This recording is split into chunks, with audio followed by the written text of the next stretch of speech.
Saudara-saudari pencinta insan yang saya kasihi, damai sejahtera Tuhan bersamamu. Senang bisa menjumpai saudara-saudari sekalian melalui renungan harian Senin 6 Desember 2021, Pekan Advent kedua. Mari kita simak bersama bacaan Injil yang diambil dari Injil Lukas, bab 5, ayat 17 sampai 26.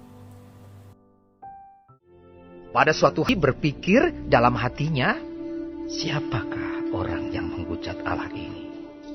Siapa yang dapat mengampuni dosa selain daripada Allah sendiri?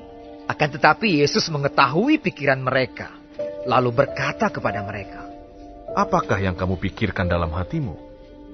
Manakah lebih mudah, mengatakan, dosamu sudah diampuni, atau mengatakan, bangunlah dan berjalanlah?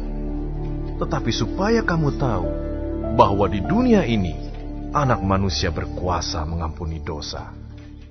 Berkatalah ia kepada orang lumpuh itu, Kepadamu kukatakan, bangunlah, angkatlah tempat tidurmu, dan pulanglah ke rumahmu.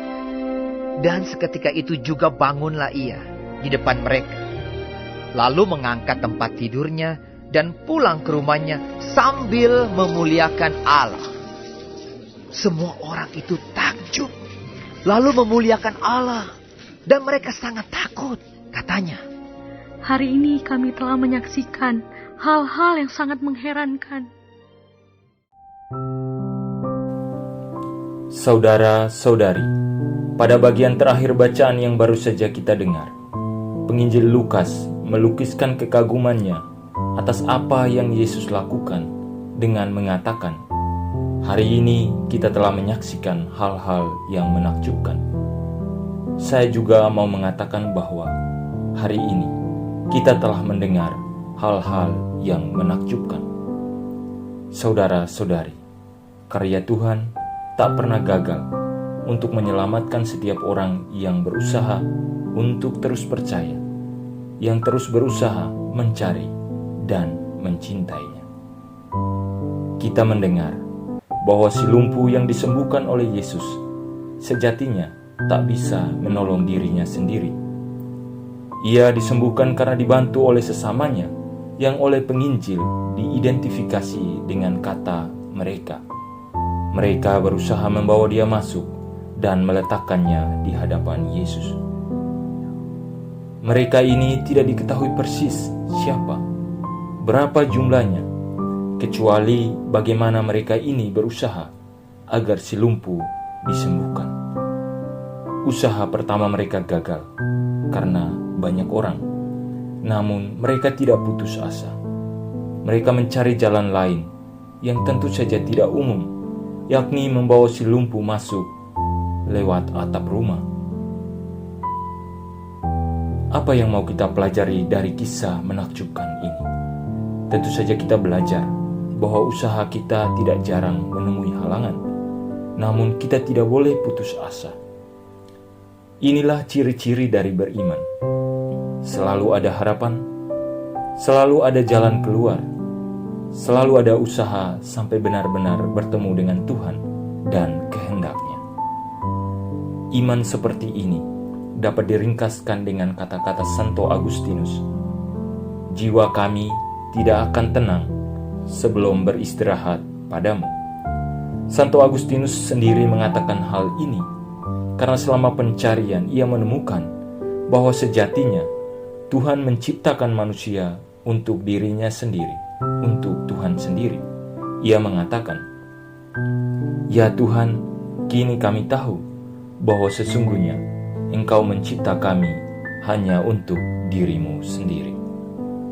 Oleh karena alasan semacam ini, maka kesempurnaan hidup kita hanya menjadi mungkin jika kita ada bersama Tuhan, menjalankan kehendak Tuhan, tinggal di dalam Tuhan, dan bekerja seperti Tuhan.